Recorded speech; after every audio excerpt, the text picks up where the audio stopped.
What's going on, everyone? Welcome back into another live edition of the Patriots Beat podcast here on the CLNS Media Network, presented by our wonderful friends over at Prize Picks and Game Time Tickets. It's Brian Hines back as always with Alex Barth. We're in week 2. Patriots getting ready to go down to South Florida to take on the Miami Dolphins in what is all of a sudden a week 2 big game here. If you're looking at playoffs, if you're looking at the avoiding that 0-2 record, that really lowers your playoff odds if you fall to 0-2. But could be a good spot, even though Miami is House of Horrors, because the Dolphins, Barth, feel like they are kind of imploding or ready to implode any second. Mike McDaniel certainly on the hot seat. Do you want to go off on Mike McDaniel now or get into it later in kind of the moment? I mean, I would rather personally, when I told you guys when we were waiting outside of practice 2 years ago that Mike McDaniel was a walking joke, and you guys told me that I was being a fanboy and being ridiculous,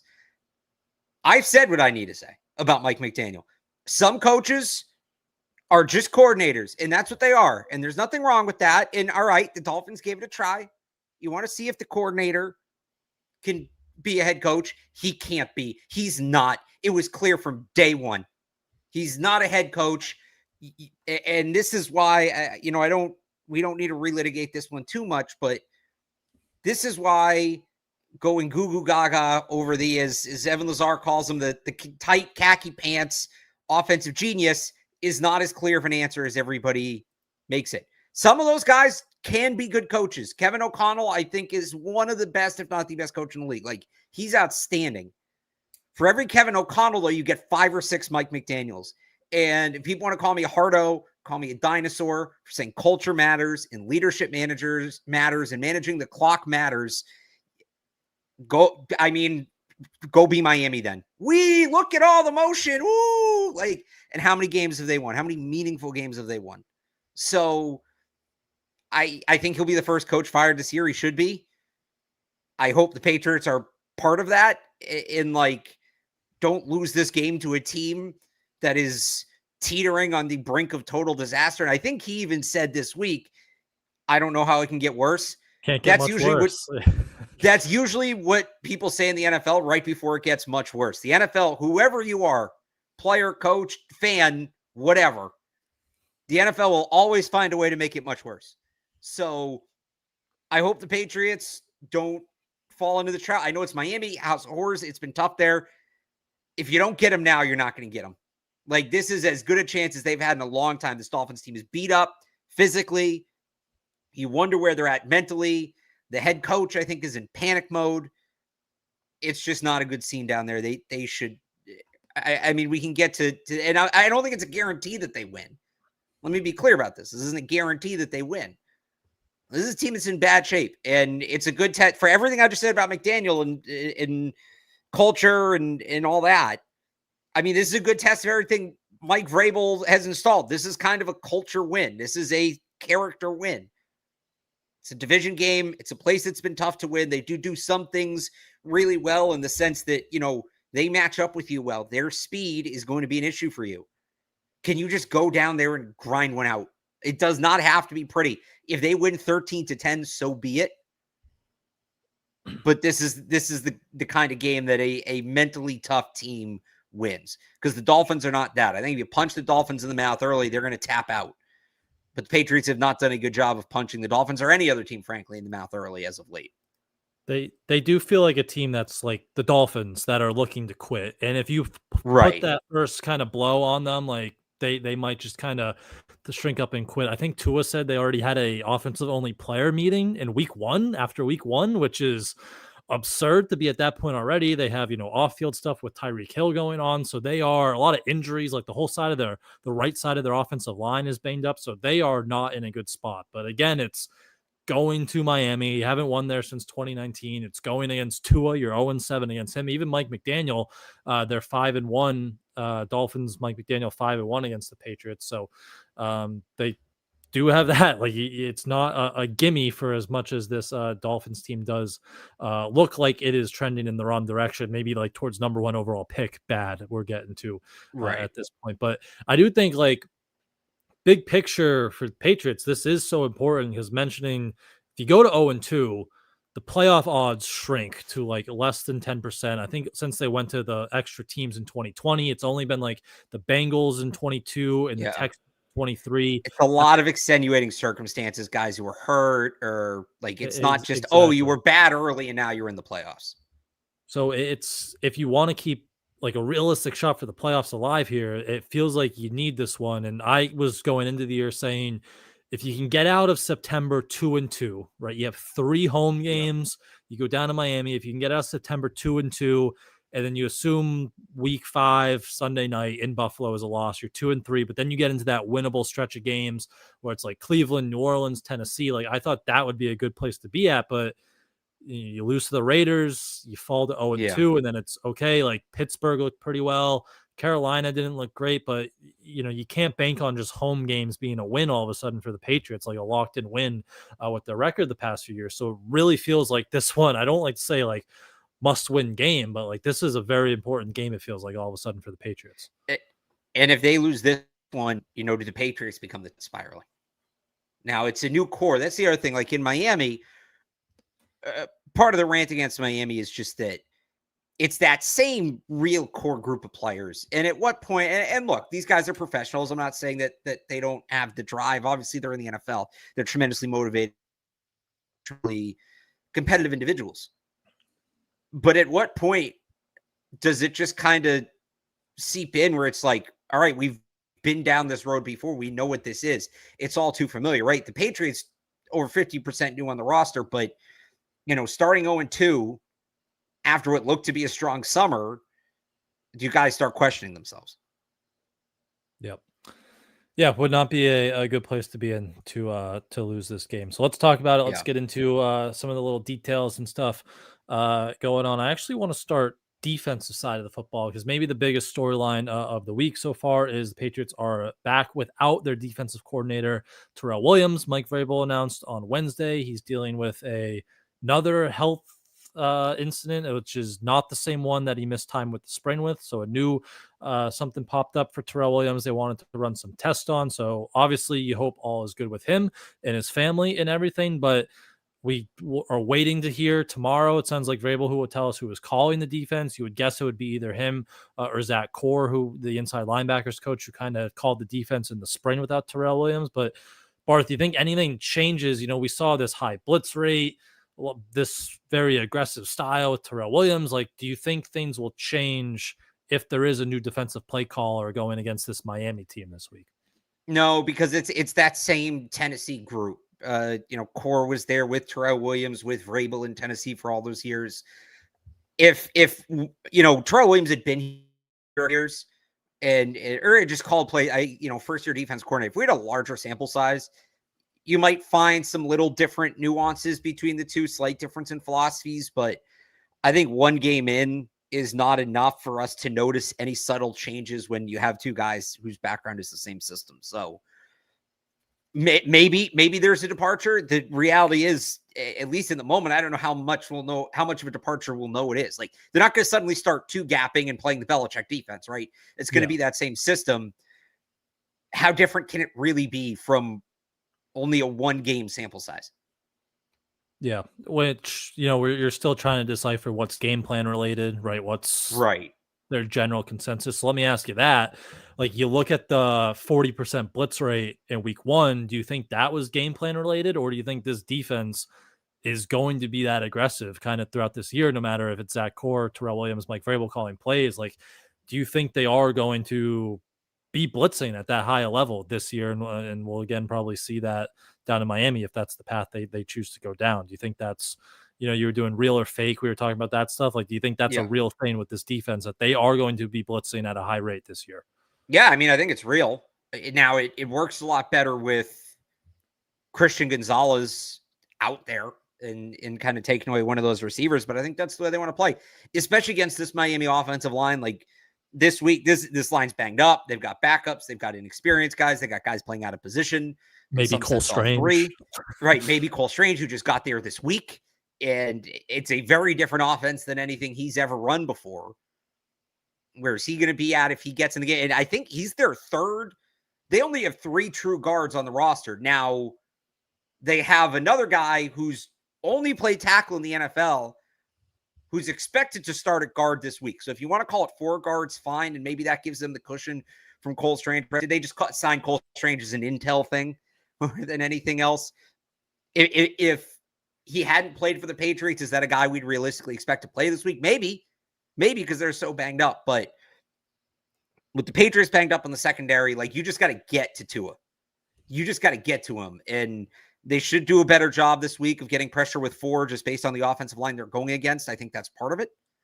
But they got to do all they can to put pressure on him and force him to make the mistakes because, missing Christian Gonzalez against Tyreek Hill and Jalen Waddle, you don't want him having time to start making reads and throwing the ball. Yeah, that's when he's at his best. When he has his first read and can just facilitate. Mike Vrabel called him like a fantastic orchestrator. Like when he can do that, that's when he kind of shreds you. You want him to hold the ball. Pressure will be big, especially on the interior.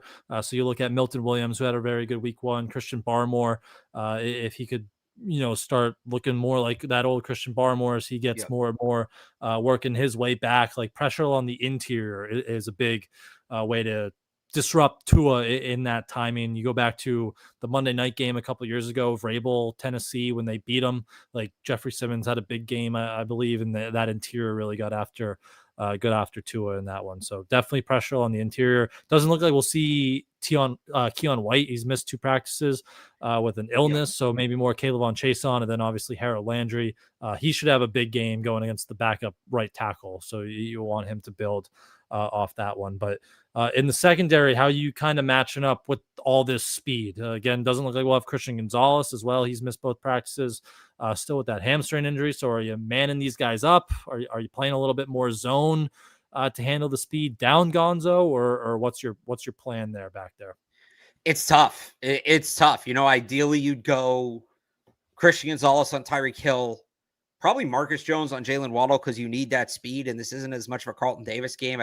You'd put him on somebody, maybe use him on the tight end, maybe use him to help on Hill, something like that. But now I still think you got to take away Tyreek Hill first and foremost. I think it's Carlton Davis with a ton of help on Tyreek Hill.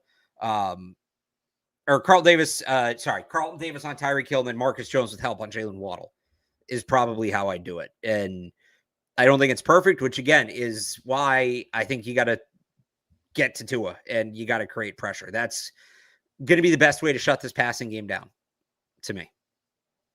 Yep. Pressure.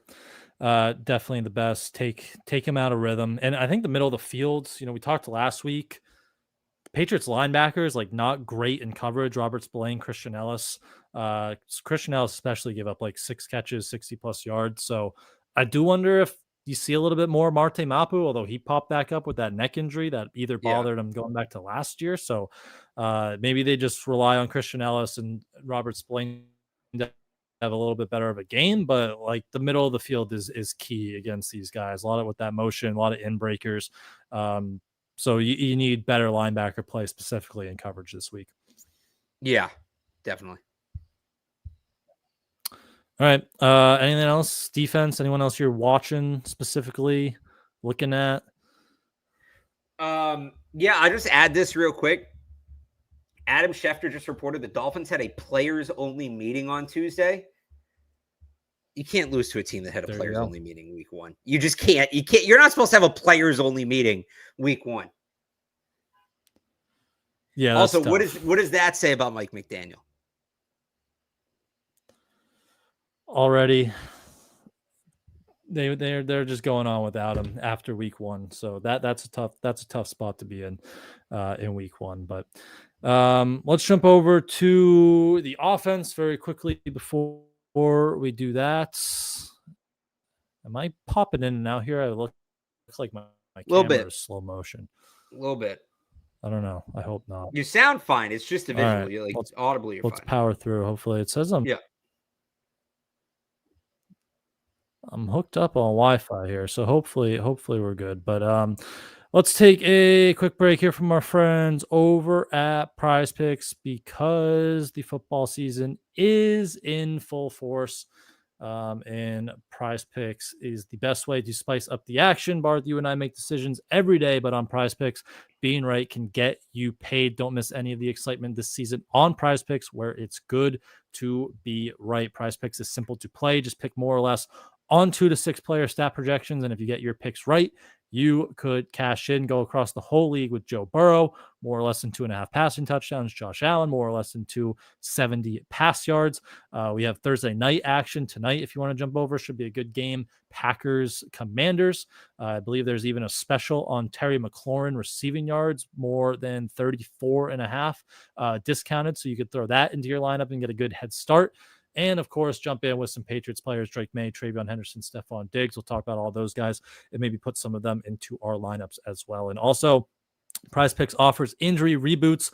If one of your players leaves the game in the first half and doesn't return, Prize Picks won't count it as a loss. So make sure you download the app today and use code CLNS to get $50 in lineups after you play your first $5 lineup. That's code CLNS and play $50 in lineups after you play your first $5 lineup. Again, all over on Prize Picks. Run your game. All right. Let's jump back over to the offense here. That B-roll down. All right. Barth, a lot of talk this week about Drake May and if there's too much on his plate or not in this Josh McDaniels offense. This Dolphins defense gave him some trouble his rookie year. A lot of pressure, sim pressure. Anthony Weaver, defensive coordinator, wasn't a great game from Drake. They only scored 1 touchdown, which was, late, that kind of out of structure play to Austin Hooper late downfield. So what do you want to see from Drake? And do you think they do kind of need to ease up with what they're putting on him right now?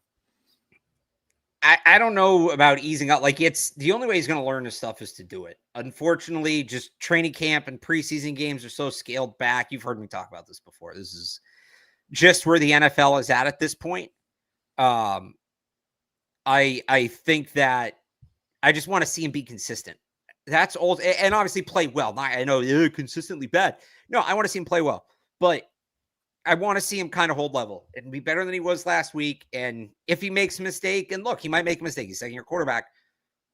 Get back on the horse. Keep going, right? I go back to that first half he played last week. If he plays that first half in the second half, even with the interception, I still think that's a solid game, right? This team, the defense is good enough, should be good enough. They can overcome 1 turnover. It doesn't mean I want them to turn the ball over, but that's just how they're built.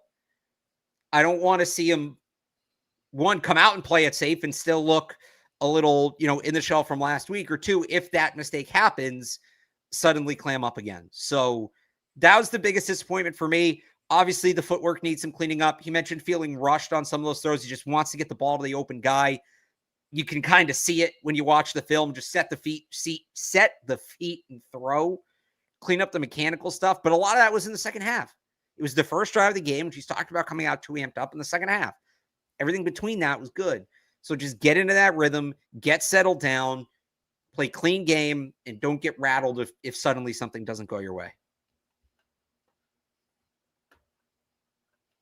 Yeah, and he touched on a lot of those. He said like 3 areas he wanted to improve on, which was start faster. So that plays into, settling down and having a good first drive, and then hitting the open guys, which we talked a lot about after last week. The sprays, the misses, the inconsistency there. Hit your open receivers, and then he said better in the red zone too, which they went 1 of 3.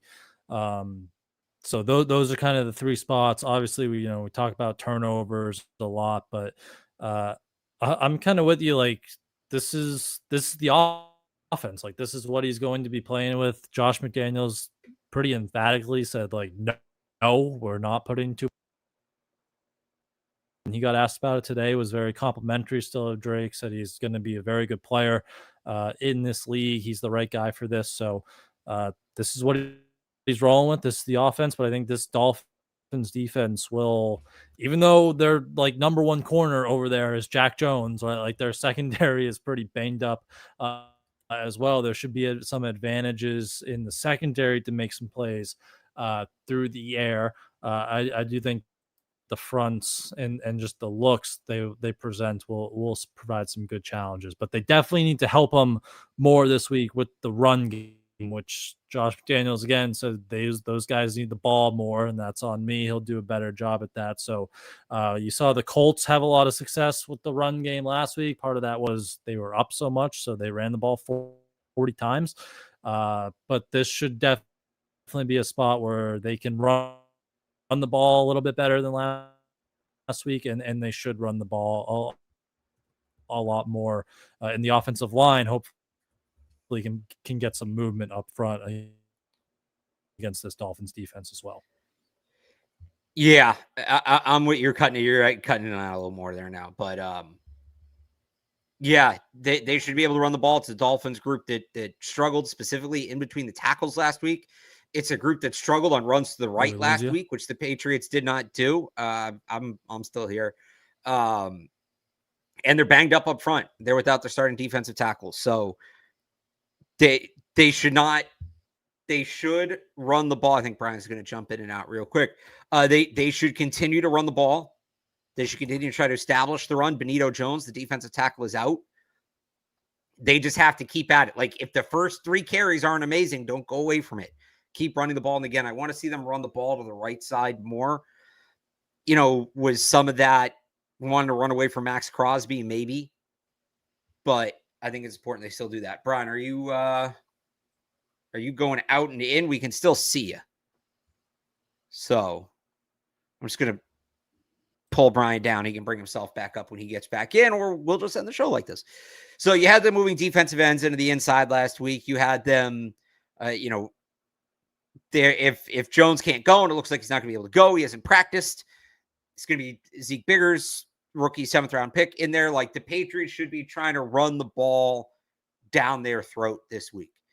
And I think they should have some success doing it. They shouldn't have to throw the ball as much. So that, to me, would be encouraging. Some other things I'm looking for on that side of the ball at the wide receiver position. One, I'd like to see them get Pop Douglas more involved. I think last week, I know some people are annoyed by his lack of production, and you definitely need more out of him. But Drake may missed him a couple times, just in terms of like accuracy, missed him, sprayed it. There were a couple of other instances where he was open and May missed the read. So there were more opportunities for him to produce. He's had good games against Miami the last couple years, specifically last year. He's been solid, I think average 6 catches, close to 70 yards. If you get that out of him, that would be great. So can they get him more involved? Can they get him? Because his yards after catch is such a key for this offense. As I think we have Brian back here. Let's see. Brian, your thoughts on, I got you. Your thoughts on Pop Douglas getting more involved this week? I hope he is more involved. And I thought there were opportunities for him to be involved more last week, watching the game back. Like, he was open, I thought, a good amount. You saw the first 3rd down was the big one. He was overthrown. Even before the touchdown, he was overthrown. But there were a couple other times I thought throughout the game where he was open, and whether Drake didn't even pull the trigger, or there was one got batted down. So I thought there was more opportunity for him to be involved next week. So yeah, I would definitely like to see them capitalize on some of those a little bit more. And I think that could lead to some more production there from Pop in this one. How about Kayshon Boutte? Like, I'm interested to see, do the Dolphins put more attention on Boutte after the game he had last week, or do they continue to sit on him and sit on the deep stuff? I mean, who do you think they're going to put the most attention on? Like, is it Diggs? Are you going to see more Diggs? Like, are they going to work Diggs more back into this? Or because I think Boutte is going to have the most amount of snaps, right? So I think he'll have the attention on the outside. But again, like, it's Jack Jones out there in the corners, and Minka's in the back end. But so I think there's going to be plays to have for all these receivers, and even Hunter Henry in the tight end room there. But just the usage for all these guys outside of Boutte, like, I think Boutte is going to be the top dog. But like, the usage, are we going to get? Does Diggs keep working his way back? Do we get some Kyle Williams? I hope, even though he's working scout team this week. So I don't know. Like, the usage there to me is going to be the interesting one if they pivot there after week 1 at all. Yeah. I mean, I think it'll still be him. It'll just be, do they get Kyle Williams on the field? Do they add any more speed? Who does he come on for? Yeah. So were you thinking like Booty, another big game here? I think he has another big impact. I'm interested if Miami just really tries taking away, because nobody else was really catching the ball beyond the sticks outside of, I guess, Hunter Henry, but that's different. Nobody's really catching the ball beyond the sticks for the Patriots besides him. And so if I'm Miami, I'm sitting on him and either making Drake May dink and dunk, which he's going to have to prove he can do at some point, or try to work the ball down the field to somebody else. And maybe that's where you get more from Kyle Williams or more from Matt Collins. And it would be interesting to see how the Patriots adjust to that. So if Booty has another big game, do you know the last? If he goes over 100 yards, that'd be technically Wes Welker, 2012. There you go. You stole my Do you trivia. know? I read the game notes too. Do you know who the last Patriots wide receiver was to go over 100 yards in the first 2 games of a season? Oof. It was the next sentence, Brian. You stopped. Oh, no, I read that. It was Randy Moss 07. Yep.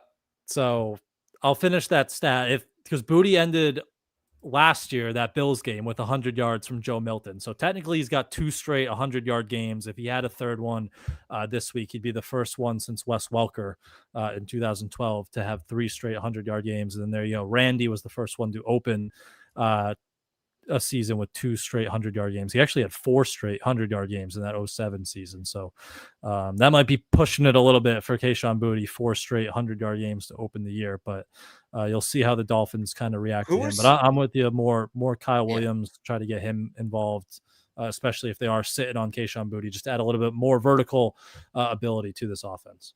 Do we know? I meant to look this up the other day because it didn't hit me until like 2 days later that Boutte had back-to-back 100-yard games, because again, it's the gap of the season. Who was the last Patriots wide receiver to just have back-to-back 100-yard games? So Aguilar and Parker went back-to-back in 2022. That's the last time the Patriots had 100-yard receivers in back-to-back games, weeks 2 and 3 of 2022. Aguilar, 6, 110. I forgot about that Parker game against Baltimore. As the game Mac Jones got hurt, he caught 5 passes for 156 yards. Like half of it was in garbage time. Julian Edelman, weeks 5 and 6, 2019 was the last time. Jeez, 2019. I figured it was probably Edelman, but yeah, 2019. Last time they beat Miami in Miami, 2019. It was not. Yeah, this was weeks 5 and 6. They had a couple that year. Actually, that might have been it for that season. Now that no, that's Josh Gordon. Josh Gordon and Julian Edelman alternated 100-yard games between week 7 and week 10. It was every other week. Before that, before Edelman in 19, here we go. Nope, that's 2 different players, Hogan and Edelman. Bennett and Gronkowski did it. Gronk, he's not a wide receiver. If we want to count, Gronk did it in 2016. Probably Wes. Before that, Martellus Bennett missed it by a week. Gronk again. Edelman and Amendola did it. Gronk again. What season are we in at this point? 14? Gronk again, 14. Gronk and LaFell. Last time they had 2 in this. I don't know. This is the last time they had 2 in the same game. I wasn't looking for that. Nope. Edelman, Vereen Edelman. Oh, no, here. Edelman, weeks 11 and 12, 2013. That was the last time that, so it's twice in the last. I was kind of quick looking because we're on the air, but that would be twice in the last, 12 years? 12 years, yeah. That's crazy. Jeez. All right. So Kayshon Boutte, maybe he's got that in him to break that streak for us here. Jeez, yeah, that is crazy. Some of those receiver stats, man, like we've wrote enough that they haven't had a 1,000-yard receiver and everything since Edelman in 2019. But just when you think you've found them all, a new one pops up just like that. Here we go. Hang on. Here's the actual streak finder. They just keep. Let me try this. And this does not include looping seasons. It's going to take a minute. But now I'm curious now, like, is it really 2 in the last? So was Boutte technically on that list because he went week 18, week 1, or is it 2 in the same season? Is that what you were looking for? So I think that would depend. This one I did not do limit streak to a single season. So this includes the loop. Oh, okay. I was wondering why it was finding nobody. Yeah, they have not had a receiver with back-to-back games with 100 receptions. Believe it or not. All right. This is great radio here. Do we have a read or something, and I can give you the update on the other side? Yeah, I can talk about our friends over at Game right. Time very quickly while you get that all situated and ready to go, because football season is here, and you can go to any college pro football game with Game Time. Get your tickets, and the Game Time app gives the advantage back to fans. It's the hack for unlocking amazing tickets and experiences in just a few taps. It's incredibly easy to use, and the Game Time guarantee means you can trust you'll get 100% authentic tickets on time and at the best price. Plus, fees are always included, so what you see is what you pay. If anyone's down there in Miami this weekend, let's see, the cheapest get in right now on the Game Time app is $46. Good price down there to watch this game. Or if you're back in New England, ready to watch Aaron Rodgers and the Steelers come back the next week 3, cheapest get in right now is $205. Again, that's including fees on the Game Time app. Or you can fire up a super deal, move down to the 200 level, $280. Good corner spot to watch the game there, right where Pop Douglas caught his touchdown in week 1. Great seats there. Fire up again a super deal for that. So make sure you guys take out the guesswork of buying your football tickets with Game Time. Download the Game Time app, create an account, and use code CLNS for $20 off your first purchase. Terms apply. Again, create an account and redeem code CLNS for $20 off. Swipe, tap, ticket, go. Download the Game Time app today. All right. So, did you pile up those numbers during that, or what we got? Yeah. So before Booty, it was Edelman in 2019. Gronk had 5 such streaks. So if we're counting tight ends, they had it pretty regularly. Just wide receivers. Kayshon Boutte the last 2 games. Julian Edelman in 2019. Julian Edelman in 2013, and then it's that 4-game Welker streak in 2012, which is tied for the longest in Patriots history. Welker had a 4-game streak, Moss had a 4-game streak, and Stanley Morgan had a 4-game streak. All right. So it's literally, I mean, it's 4 guys or 3 guys, 4 instances in the last 13 years. Basically, yeah. For wide not receiver. including Rob Gronkowski. Yeah, not including. There's a Gronk. Somewhat sizable asterisk there. Yeah, but wide receiver. Gronk did it 1, 2, 3, 4. Gronk did it 5 times between 2014 and 2017. Jeez, monster. So, all right, maybe Kayshon Boutte can continue that streak. Go 3 and 2 in one season. So that would be good. But yeah, that's receivers. I do think Hunter Henry could have a pretty good game this week.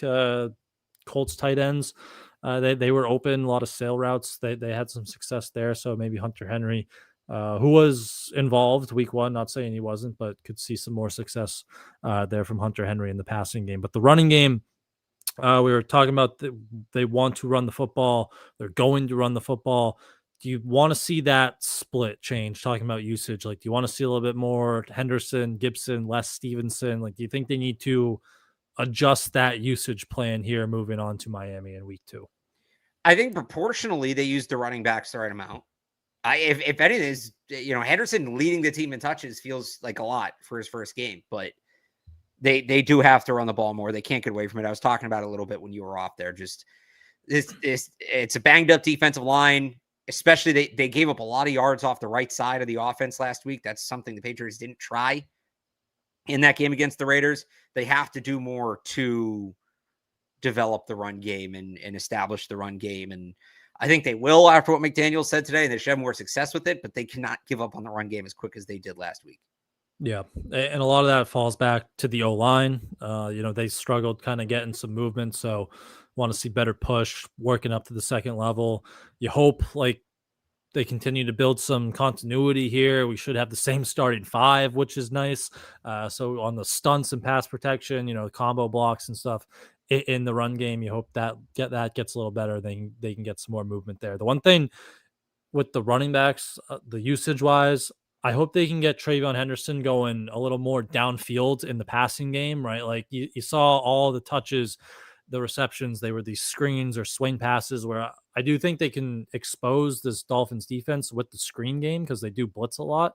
But he is your most explosive playmaker. And how many times in the summer or even in the preseason games do we see like those downfield wheel routes and getting him downfield for explosive plays? I think they really need to try to get him downfield shots at least once or twice a game just because of that explosiveness he does provide that the other guys on their offense do not. So I would like to see them try that with Travion this week going forward.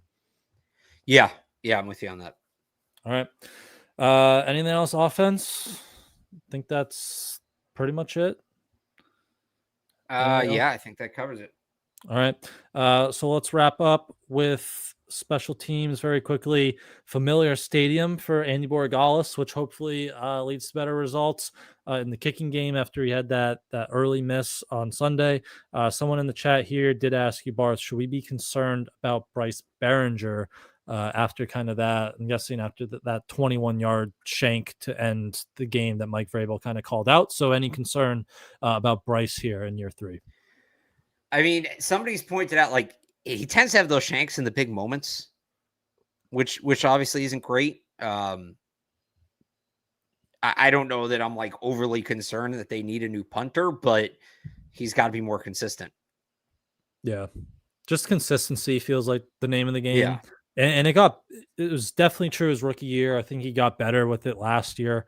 But yeah, just to have it in the big moments like that isn't great. But I wouldn't say I have much concern there at this point in time. But anything else you're looking forward to in that special teams and in that kicking game down in Miami? Well, this is kind of special teams, but it's also just kind of big picture in this game. And we were talking about this earlier today, Brian. So it's Hard Rock, right? And the U plays there. And the U is playing USF. It's one of the big games of the week, by the way. People should watch it. There's a couple potential Patriots draft picks in there. Ruben Bain. And I still have to learn how to pronounce their right tackle's name, but he's a projected first-round pick. And he's a right tackle, so the Patriots could potentially use him if Morgan Moses is one and done. And it's a ranked game, and it's just going to be a lot of fun. So that's going to be played in the rain. So 4:30 kickoff, grass surface in the rain. Ugh. Patriots and Dolphins less than 24 hours later. What kind of shape's that field going to be in? So whether that be not for great. planting the feet on the kicking game or just anything, like if you're a Patriots, even if you don't like college football, you kind of want to get an idea of what you're going to see on Sunday. Maybe tune into the last 5 minutes of Miami USF just to see what they've done to the field, so you can look ahead at that. I have a feeling it's not going to be great in that instance. No, I don't think it is. So we'll see how much it rains, because like rain forecast in Miami doesn't really mean anything. That could be a 5-minute shower. That could be downpours all day. Who the hell knows? But yeah, they had this with Pittsburgh a few years ago. They played a game in Pittsburgh the day after Pitt did, and it rained, and it was kind of nasty. So that'll be something to watch for. One of the few, I was listening to Felger on the way home, one of the few stadiums left that are grass and outdoors. Yeah. So unfortunately, it's a tough combo when you have a college team playing in the rain less than. Well, the Raiders stadium is grass and indoors, and they share it. And that field was remember a couple times ago when they played there, it was, terrible. Terrible. Yeah. So we'll see. Hopefully it's not too bad and guys aren't slipping and sliding, but they'll have to pack the right cleats and spikes and studs and everything to get that situated. So hopefully that the field conditions aren't too bad. But we'll kind of see, especially in the kicking game and return game and stuff like that. But let's wrap up our preview as we do every week with our wonderful prize picks lineup. Barth, I think we went our usual 4 or 5 of 6 last week.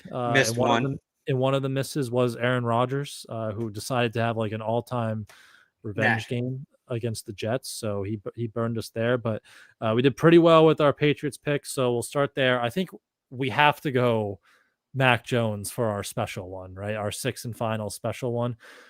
Now that Mac Jones is starting in San Francisco, or we could go Kendrick Bourne potentially. We'll look at those. I don't know. Is Kendrick Bourne going to play? He just got there this week. I will go Mac Jones.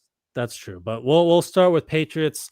First one that pops up is Bryce Behringer, more or less than 3.5 punts. Hopefully that's less, but You mentioned Pop. We might want to go more on that one. You want to go more? What else 4 is there? What punts. else is there?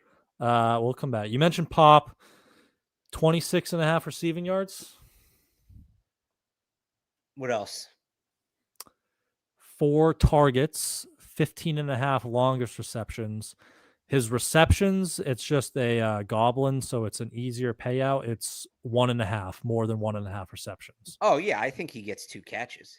Pop, Okay. this is Pop Douglas. Yeah, That would more. but it would just hurt our multiplier because it's like an Then easier. no, then It's an no, easier skip it. multiplier. We're all about the multiplier.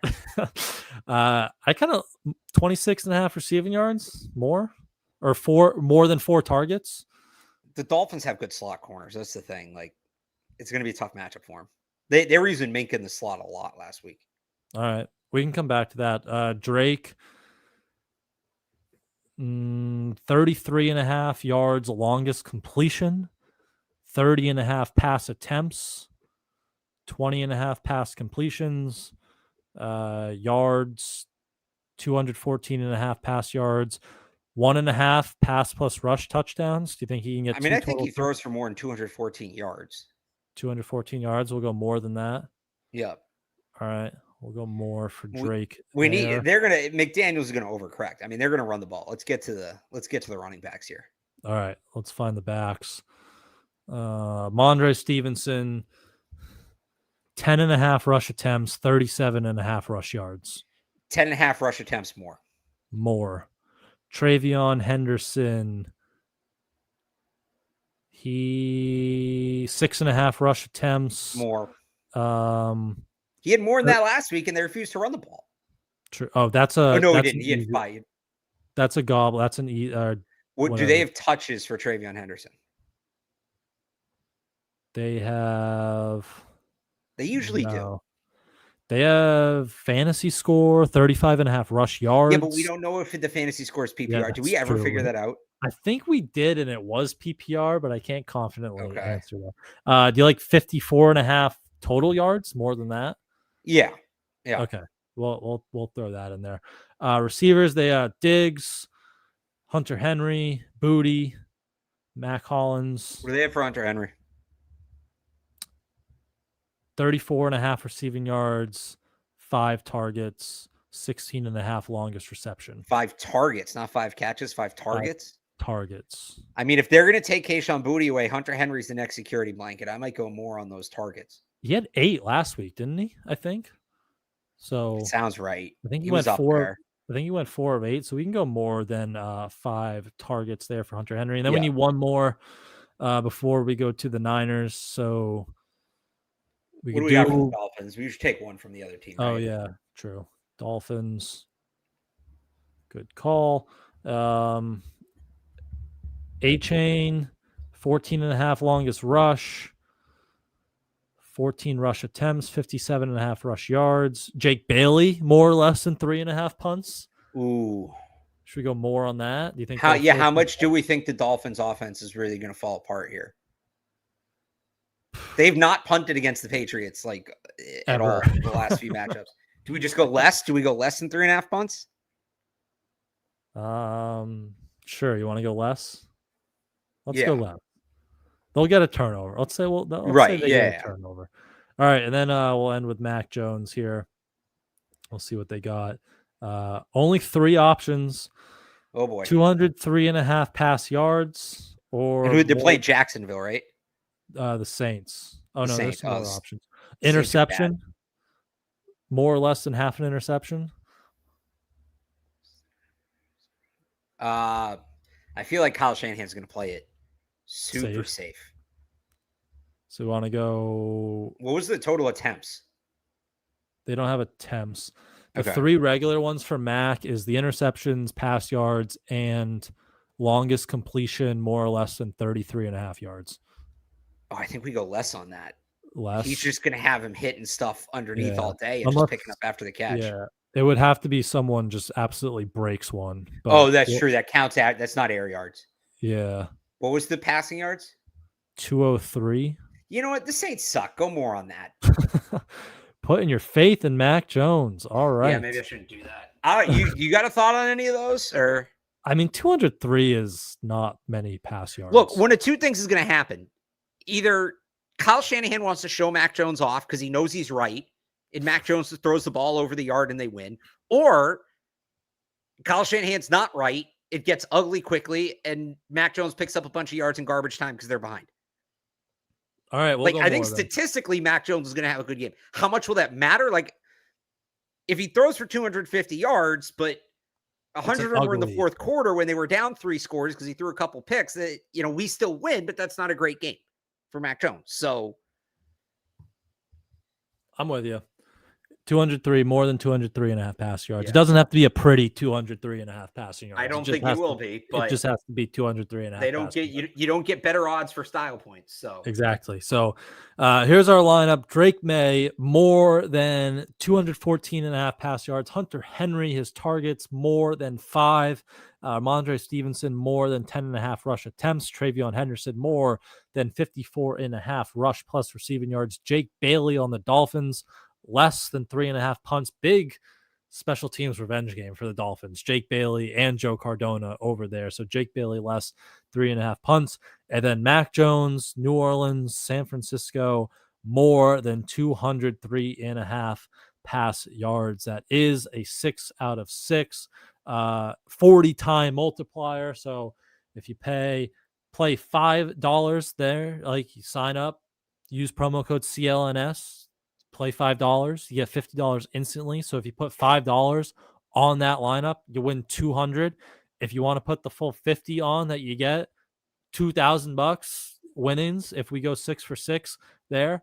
So not bad payout there on Prize Picks. Again, promo code CLNS, play $5 and get $50 instantly. We will tweet out that lineup as we do every week before kickoffs at 1 o'clock there, so you guys can play along with us. So make sure you follow along there. But Barth, anything else before we wrap up, or we can go watch some Thursday night football? Let's go watch some football. All right, let's do it. So make sure everyone is locked on to Patriots Press Pass. Like, subscribe to the channel, turn on your notifications so you do know when we go live. We'll, of course, be back after week 2, Patriots at Dolphins, to break that down, hopefully break down a W in Florida. Also, if you are just listening on audio, you can subscribe wherever you get your podcasts, Spotify, Apple Podcasts, wherever else you do that as well. So make sure you guys do that. You can also follow Barth on Twitter at RealAlexBarth. Head over to 985thesportshub.com for his Patriots coverage there. And you can follow me on Twitter at I am Brian Hines, and head over to patspulpit.com for our Patriots coverage online there as well. So thanks everyone for jumping on with us tonight. Have a wonderful weekend. Enjoy your football, and we will see you guys next week.